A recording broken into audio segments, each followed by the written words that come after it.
I told you they weren't supposed to move in until tomorrow. He's blocking the entire driveway. Linda Chin's voice was cold and absolute. This is private property. You're parked on community green space. Move that truck immediately, or I'm calling 911.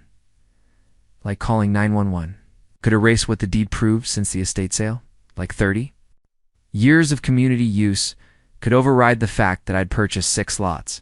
It's not one. What she didn't know? I had the title search showing Margaret Foster owned all 6 lots for 50 years and never transferred them to the HOA. The 1987 letter, where Foster granted permission for temporary use, no permanent structures.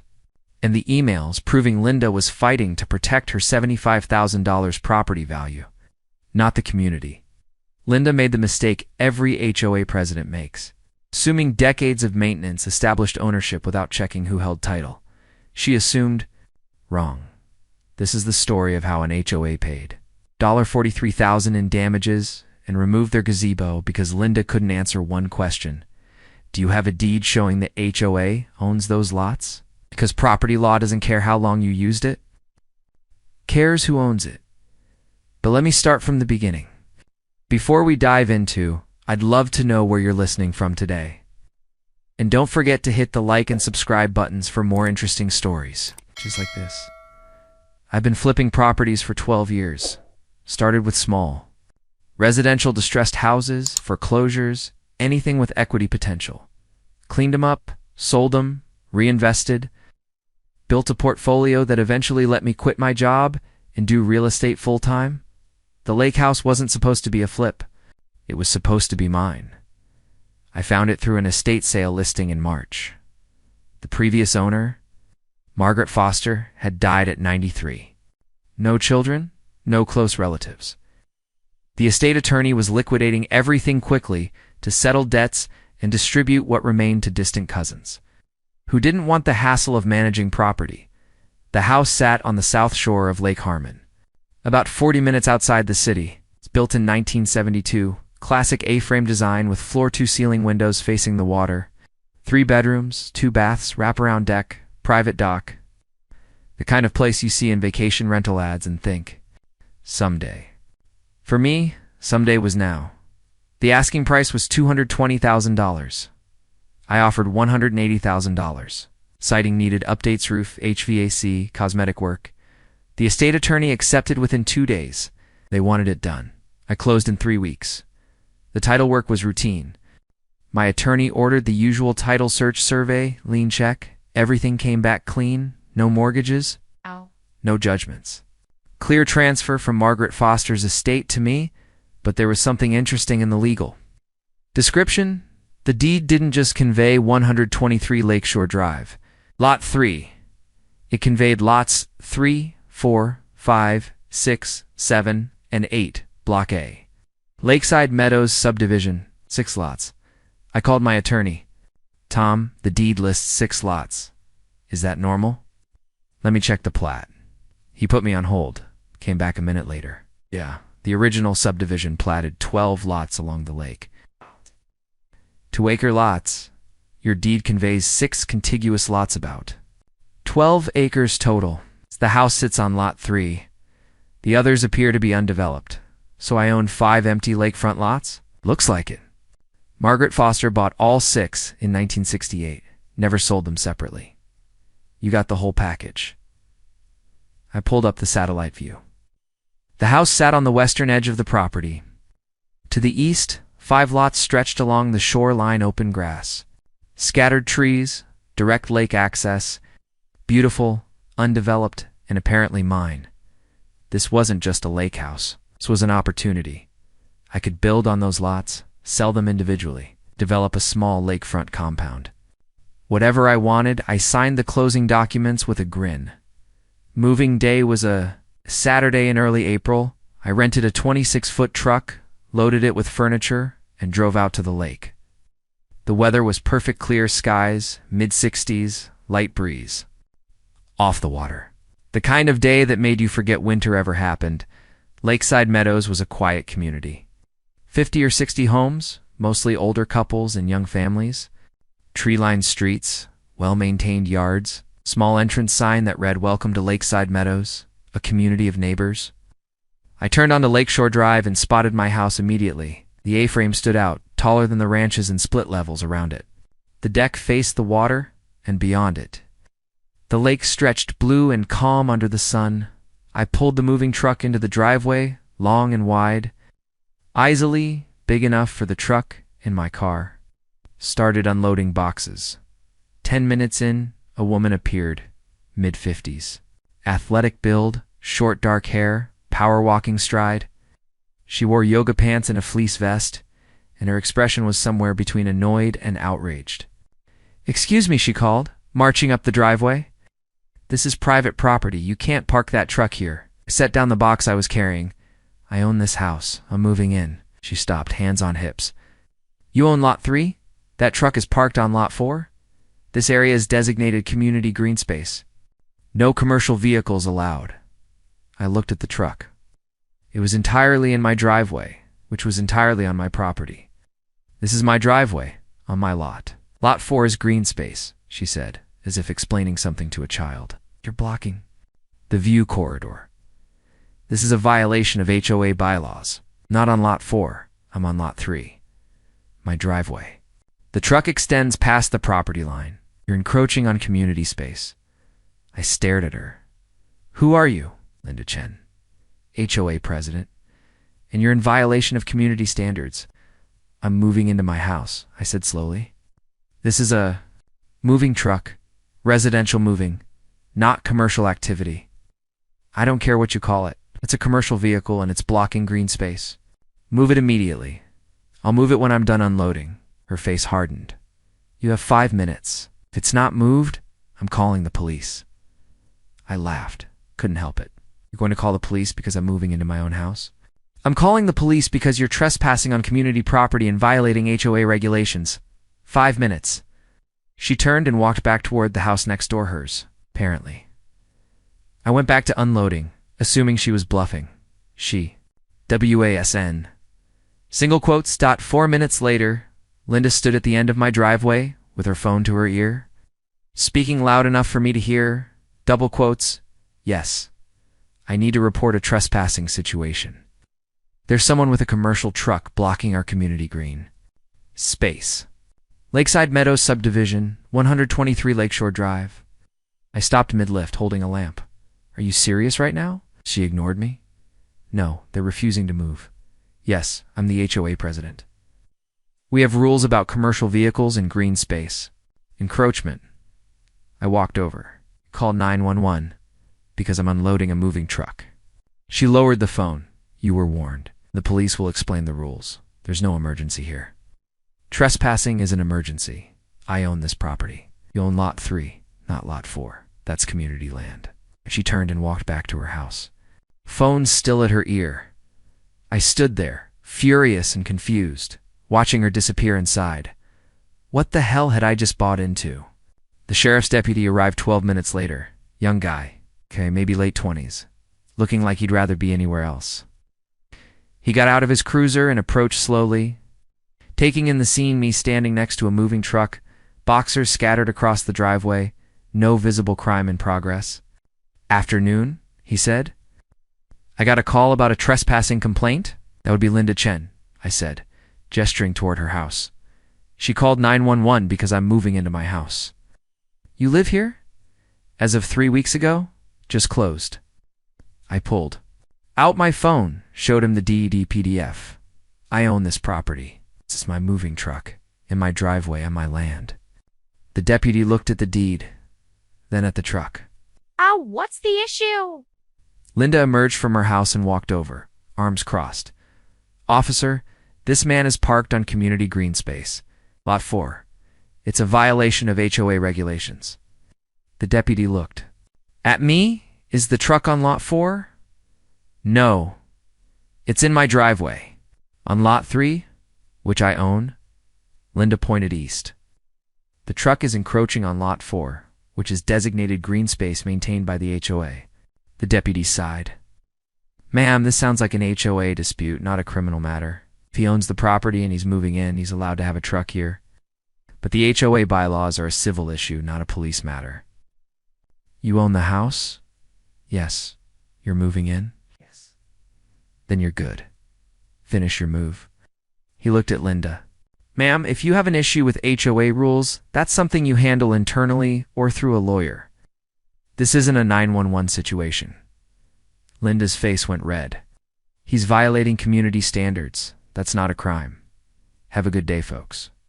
The deputy walked back to his cruiser and left. Linda stood there, vibrating with anger. She pointed at me. You'll be hearing from the HOA board. This isn't over. Looking forward to it, I said. She stormed back to her house. I stood in the driveway, holding a box of kitchen supplies, watching her go. And I realized something Linda had no idea. Owned 6 lots. She thought I was some new homeowner she could bully into compliance. She'd just called 911 on someone who owned more of this neighborhood than she probably realized. And when she found out, this was going to get very interesting. I smiled, grabbed another box, and kept unloading. Let her send. Her letters. Let her threaten her fines. I had the deed, and Linda Chen was about to learn exactly what that meant. The certified letter arrived on Tuesday. I was unpacking the last boxes in the kitchen when I heard the mail truck. Walked out to find a green slip in my mailbox signature required for certified mail. I drove to the post office, signed for it, and opened the envelope in the parking lot. Lakeside Meadows Homeowners Association. A Deer homeowner. This letter serves as official notice of violations observed at 123 Lakeshore Drive. On April 6, 2026, unauthorized parking of commercial vehicle on community green space lot for encroachment on designated open space area, failure to submit architectural review committee application for moving activities, fine assessed, $500 payment. Must be received within 14 days. Continued violations may result in additional fines and lien placement against your property. You may appeal this violation at the next HOA board meeting. April 15th, 7 p.m., Community Center. Sincerely, Linda Chenicho, a president. I read it twice then. Laughed out loud. $500. For moving into my own house, I wasn't paying it. But I was definitely going to that meeting. The Lakeside Meadows Community Center. It was a small building near the neighborhood entrance, probably built in the 1980s. Vinyl siding, fluorescent lights, folding tables and chairs. I arrived at 6:55 p.m. A dozen residents sat scattered around the room. Linda sat at the front table with 2 others, a balding man in his 60s named Tent, Mark Stevenson, VP, and a woman in her 50s with reading glasses on a chain named Tent, Susan Garrett, treasurer. Linda saw me walk in, her expression hardened. I sat in the front row, folded my hands, waited. Linda called the meeting to order at 7:02. They started with routine business approval of last month's minutes. Financial report, landscaping contract renewal. I half listened, checking my phone. Finally, Linda looked at me. New business. We have a violation appeal from 123 Lakeshore Drive. That's me, I said, standing. I received a letter claiming I owe $500 for moving into my house. You parked? A commercial vehicle on community green space, Linda said. That's a violation of our bylaws. Section 4.3. No commercial vehicles on common areas. I parked a moving truck in my driveway. On my property. Linda pulled out a map and set it on the table. This is the subdivision plat. Lot 3 is your house. Lot 4 is community green space. Your truck extended onto Lot 4. I walked up to look at the map. It showed 12 lots along the lake, labeled 1 through 12. Lots 4, 5, 6, 8, and 9 had green shading. And labels, community green space, no development. Your truck was on Lot 4, Linda said. That's community property. The fine stands. I wasn't on Lot 4. You were observed. I own Lot 4. The room went silent. Linda stared at me. Excuse me? I own Lot 4 and Lot 5 and Lot 6, 7, and 8. 6. Lots total. I pulled out my deed and set it on the table. Checked the legal description. Linda grabbed the deed.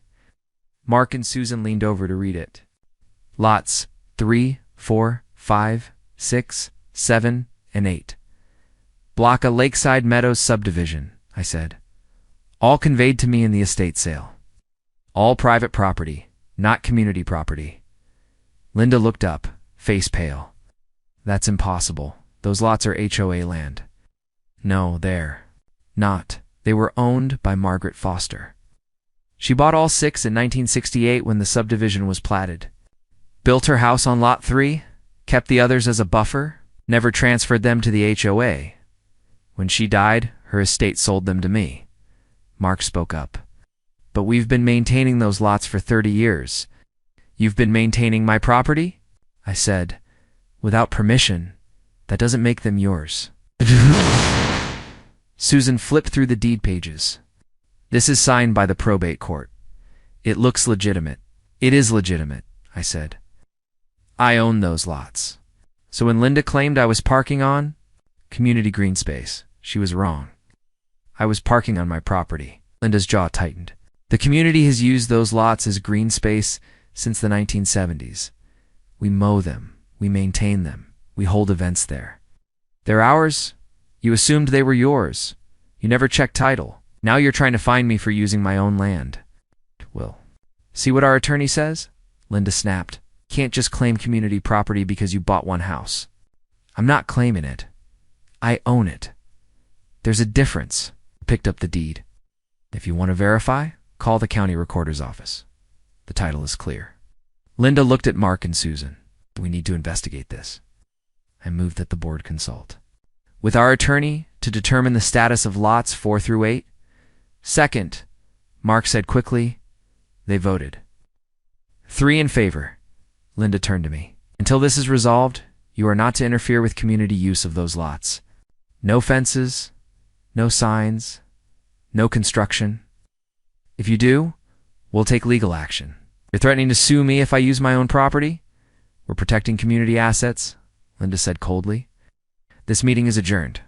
I left the community center and drove straight to a bar 15 minutes away, ordered a beer, and called Tom, my attorney. Hey, Tom, I need you to research something. Lakeside Meadows HOA. I want to know if they ever owned lots 4 through 8 or if they just assumed they did. What's going on? Explained the meeting. The map showing my lots as community green space. Linda's threats. Tom was quiet for a moment. Let me pull the HOA's formation documents and the original subdivision records. I'll call you tomorrow. He called at 10 a.m. the next day. Brian, I found the records.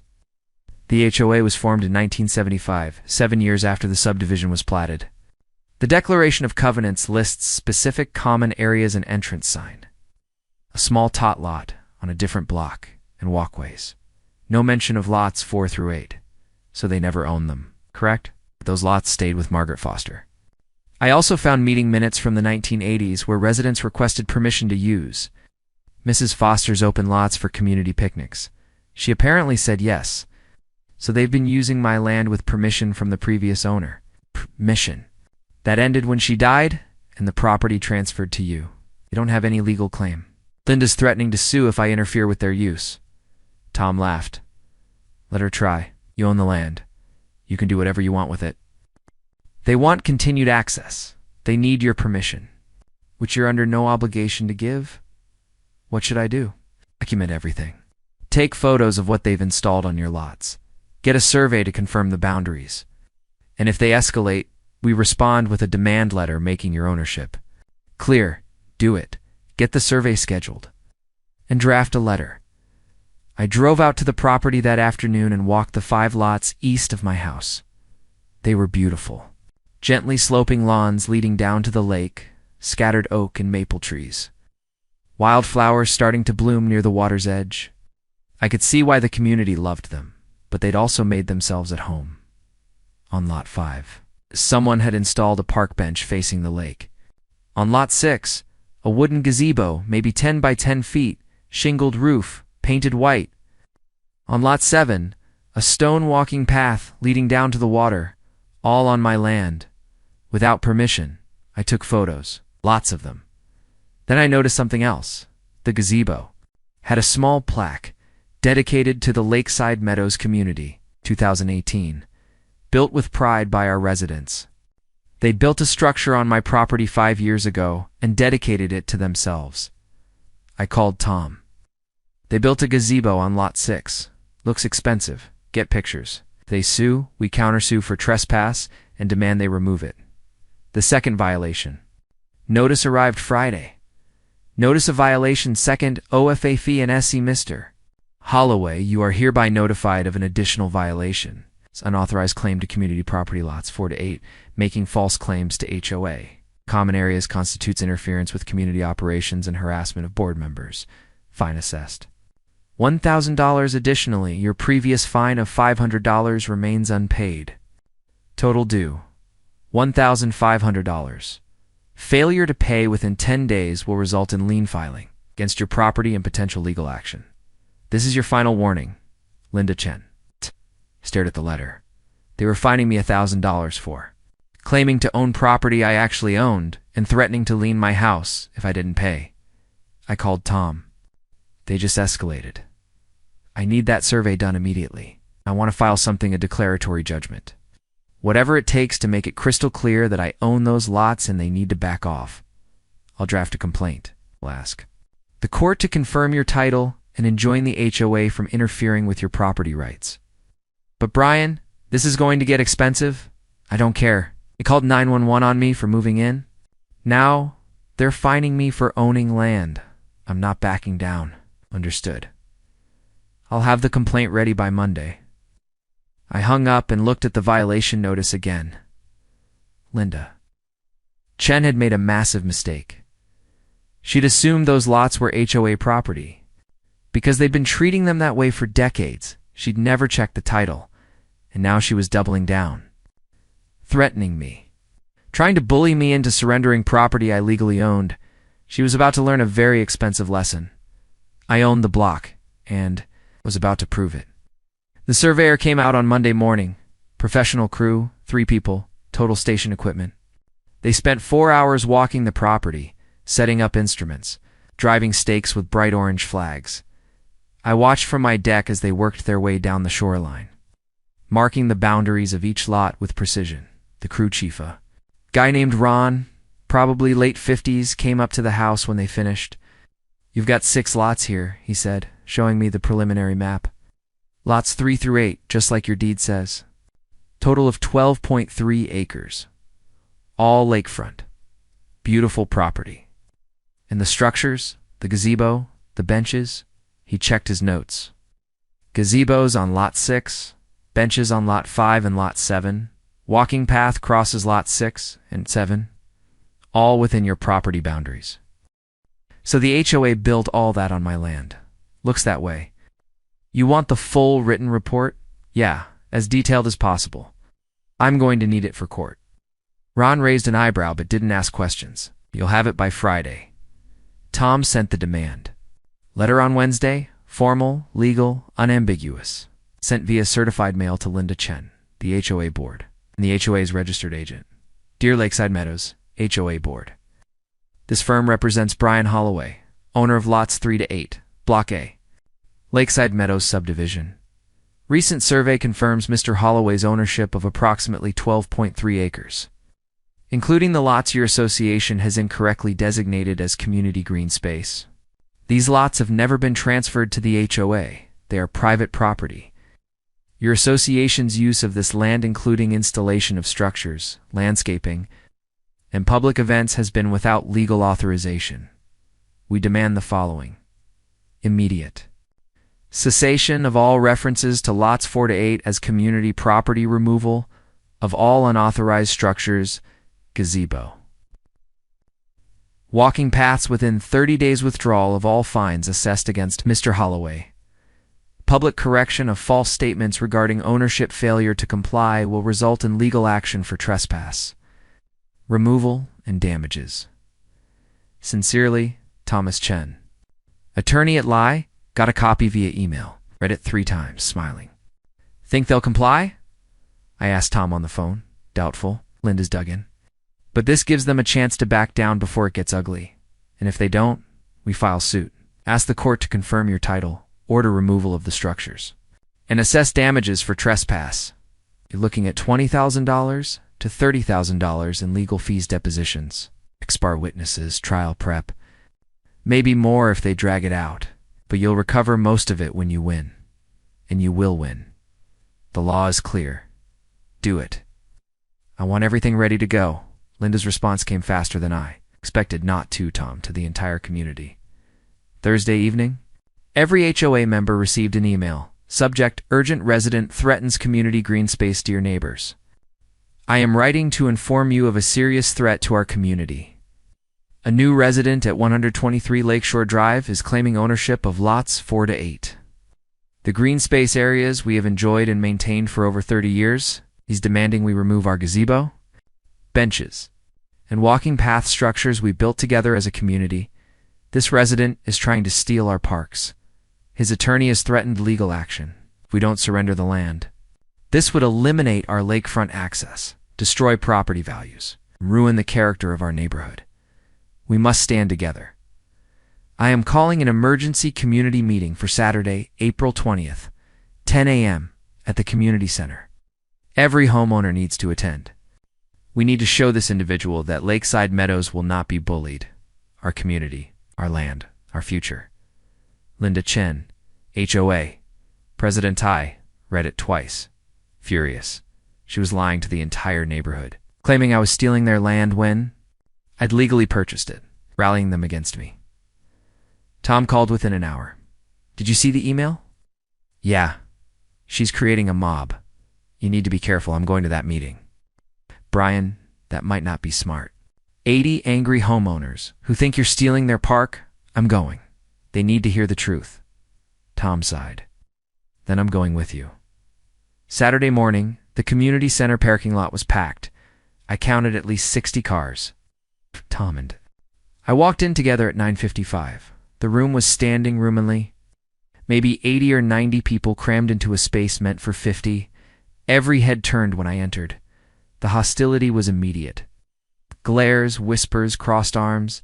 Tom and I found seats in the back.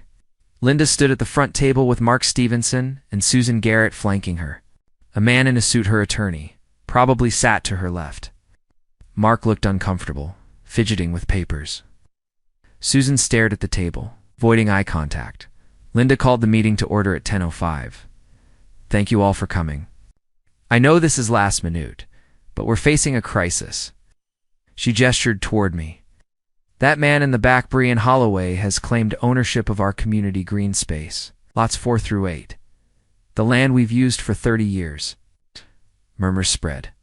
Through the room, he's demanding we remove the gazebo we built together in 2018, the benches we donated, the paths we maintain. He wants to take our park and do whatever he wants with it.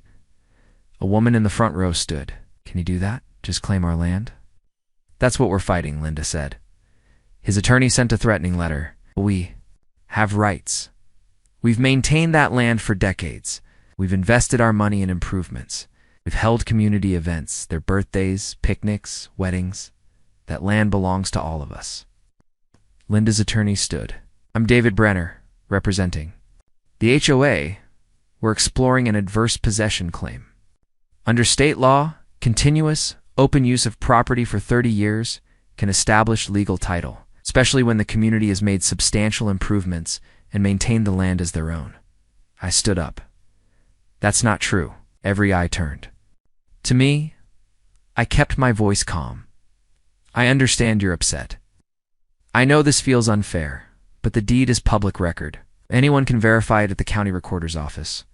Margaret Foster owned those 6 lots for 50 years. When she died, her estate sold them to me. That's how property works. I'm not trying to steal anything. I bought land that was legally for sale. You can't just buy our park, someone shouted. From the middle, it was never your park, I said. It was private property. Margaret Foster let you use it as a courtesy. That was generous. But it doesn't transfer ownership. Linda held up a folder, her voice rising. I have photos.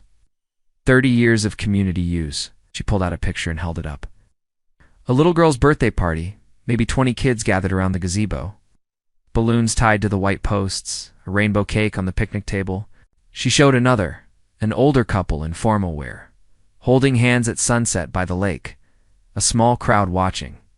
A vow renewal, probably their 50th anniversary. A third photo showed at least 50 people spread across the lawn for a 4th of July picnic, kids waving sparklers, families on blankets, real memories, real emotions. Just on my land. This is our community, Linda said, voice breaking slightly. Our space, our memories. We built the gazebo in 2018. Every homeowner contributed $500 each. 80 households. That's $40,000 we invested together. And now he wants to tear it down. The room erupted in anger. Tom stood. I'm Mr. Holloway's attorney. Those lots were never transferred to the HOA. Your use, however long, doesn't create ownership. David Brenner cut in. Adverse possession can absolutely create ownership. Continuous, open, notorious use for the statutory period, which in this state is 15 years. The community has exceeded that. They've made substantial improvements. They've treated it as their own. That's textbook adverse possession. Tom's voice stayed steady. Adverse possession requires hostile use. That means without the owner's permission. And in defiance of their superior claim, Margaret Foster explicitly gave permission for community use in the 1980s. We have meeting minutes proving it. That makes the use permissive, not hostile. Permission defeats the adverse possession claim. Completely. Every lawyer in this room knows that. Susan Garrett looked up briefly, met my eyes, then looked back down. She knew. She'd reviewed my deed at the last board meeting. She knew Tom was right. But she said nothing. We'll let a court decide, Brenner said. The room descended into chaos. People shouting questions, others yelling at me, a few trying to restore order. Linda banged a gavel. We're filing a lawsuit. We're going to prove that land belongs to this community. And we're asking every homeowner to contribute to the legal fund.